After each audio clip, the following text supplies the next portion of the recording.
assiste, gente, a live anterior que eu já contei que eu fiz as duas coisas juntas.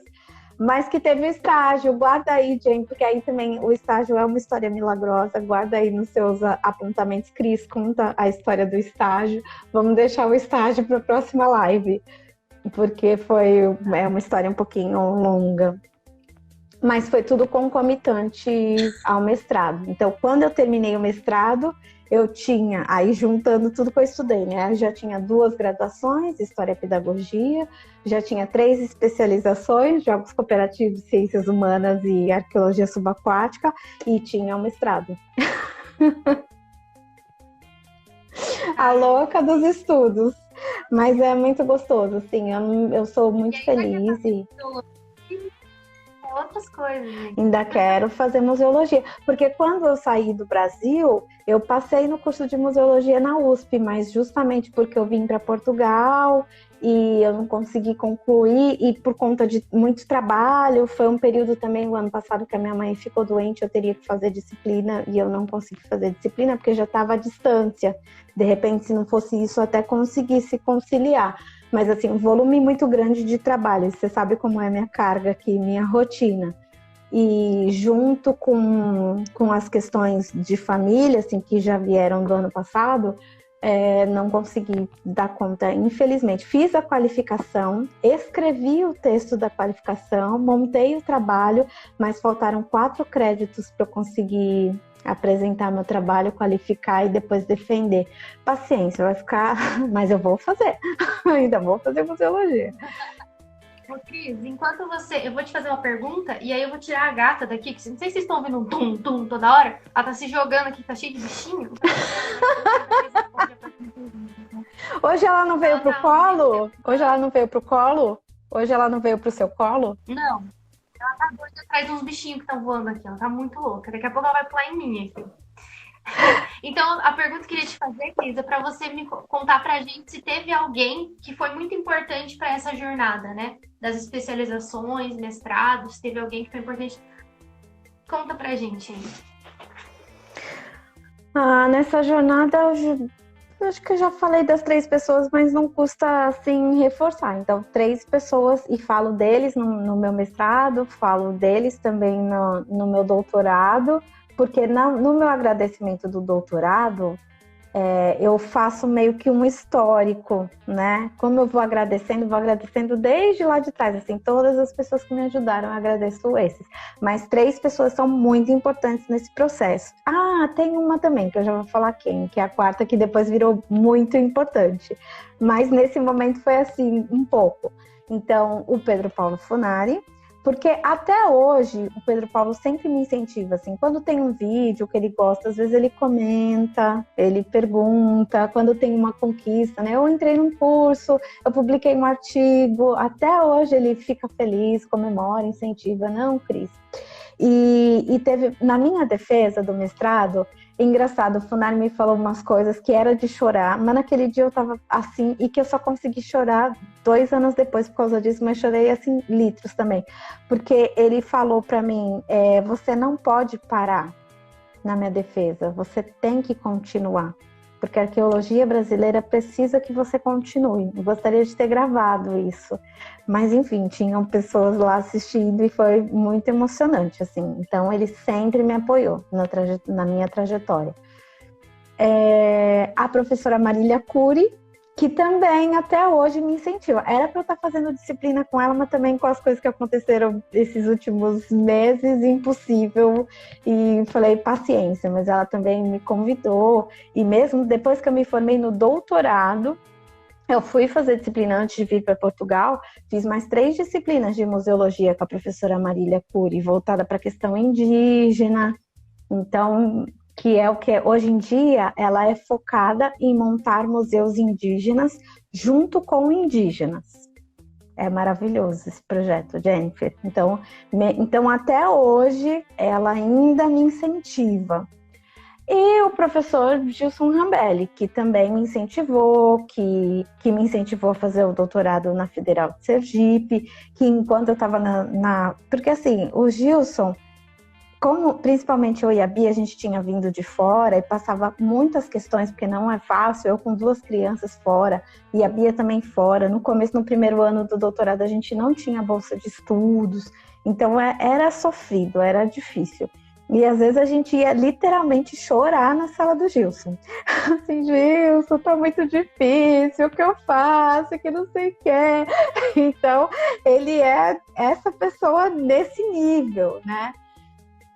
Então, gosto muito, tenho uma admiração enorme. E outra pessoa que depois foi crescendo muito na minha vida foi o meu orientador do doutorado, que foi o Paulo Bava de Camargo.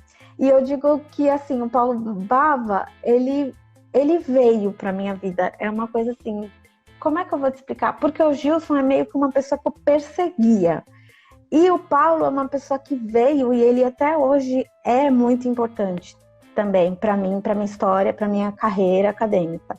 Porque quando eu fiz a pós-graduação de Portugal e fui fazer o estágio, ele foi meu orientador de estágio, porque o Gilson era o orientador que assinava, né? Mas quem estava em campo comigo foi ele. Então, assim, quem me formou como arqueóloga subaquática em campo foi ele, porque ele sempre esteve comigo em campo.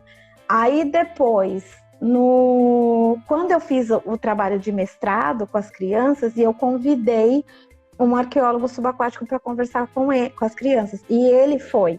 Então, aí, de novo, ele teve uma participação importante no meu mestrado. E as crianças amaram, Jennifer, amaram.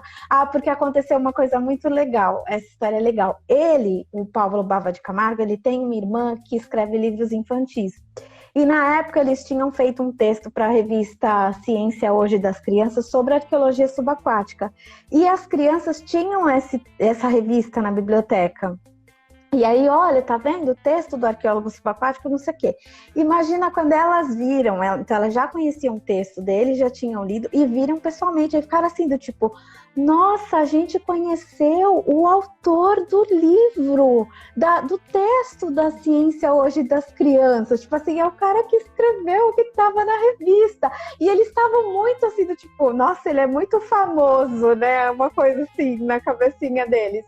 E foi muito legal, e assim, do tipo, nossa, a gente tá conversando com ele, a gente lê o texto dele na revista e agora a gente conversa. E ele também falou que ele ficou muito surpreso, porque ele falou, nossa, essas crianças me fizeram umas perguntas tão inteligentes, eu sabia que ia ter pergunta, mas não imaginava que ia ser desse jeito, eles estão melhor do que muito adulto por aí. E depois dias as crianças falavam disso. Porque o Paulo, né, quando ele veio, foi tão legal, não sei o que. Foi mesmo. E depois ele virou meu orientador no doutorado. Então é uma pessoa que foi crescendo assim na minha vida, em termos de referência e de apoio, né, de me apoiar. Então essas 4 pessoas são importantes.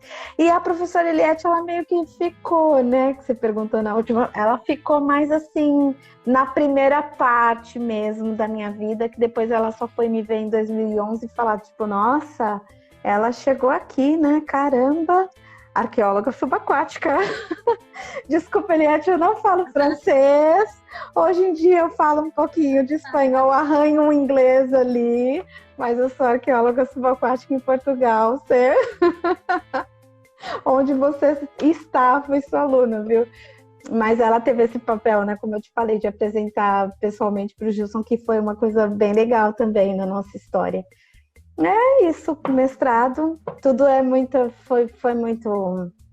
Quando eu vejo alguém falando assim, mas eu já tô mais velha, eu falo, gente, por que a pessoa não quer estudar porque já tá mais velha? Eu já tenho 43 e eu estudo até hoje, porque eu não cheguei ainda onde eu quero. E eu vou continuar estudando, né? Como eu tô dizendo, vou fazer museologia. Sou apaixonada, eu vou continuar, né? Porque eu tenho 43 que eu vou parar. Aí também, outra coisa que as pessoas dizem, mas é muito difícil.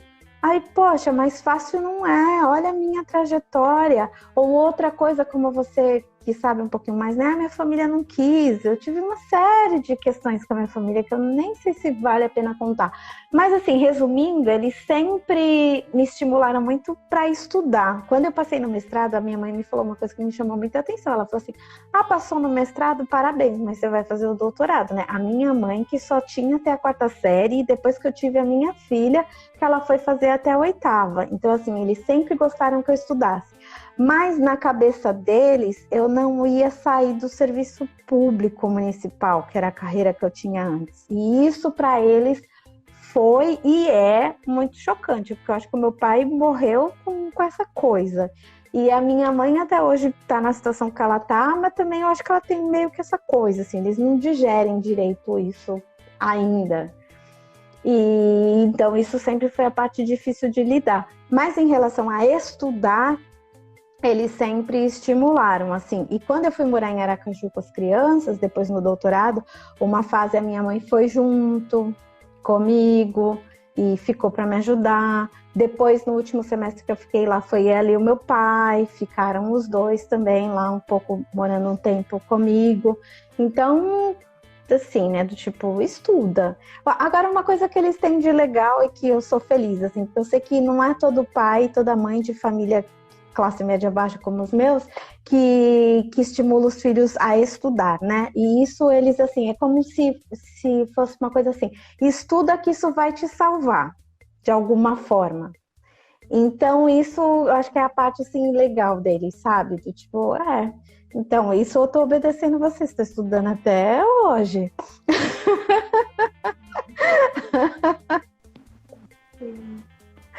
Na verdade, eu acho que os pais mesmo, mais antigos, assim, eu acho que eles têm um pouco disso, de querer a estabilidade de uma carreira no serviço público, né? Meus pais também tinham isso, assim, de incentivar. Meus pais não gostaram muito quando eu falei que ia fazer design, não. Eles ficaram, nossa, essa carreira aí. Ainda mais na época, não era uma profissão, assim, sabe? Que era super bem vista. Então, eu entendo. Realmente é complicado, assim. Mas que bom, né? Que pelo menos a parte de estudar, eles super felizes. Sim. E estudar não tem como dizer que não. Não tem como dizer que não. E outra coisa também que eu sei que assusta é a arqueologia, né, Jen? Não é tu dizer assim, como eu era. Eu tinha uma profissão que é de professora, que é muito do tipo, para pessoa classe média baixa, que a pessoa entende, né? Tipo, tá, minha filha é professora. Professora todo mundo entende o que é, né? Ou se é como eu falei, quando eu era adolescente, eu pensava em fazer direito. Então, quando eu pensava isso, eles, tá, tudo bem, né? Advogado, tipo, é uma profissão que a gente entende. Agora, meu, arqueólogo vai fazer o quê? Vai trabalhar onde? Que é a grande preocupação deles, né? Vai trabalhar onde? Isso foi legal também, quando eu vim para Portugal, eles ficaram mais tranquilos. Porque assim, pelo menos ela está trabalhando, né? A gente não sabia que ia dar isso, mas ela tem emprego. E muitas vezes a minha mãe, quando fala comigo pelo telefone, ela fala assim, fica aí, filha, porque aí você tem trabalho. Tá bom, mãe, pode deixar que eu tô te obedecendo. Eu tô em Portugal, que aqui tem trabalho, realmente. Que bonitinho.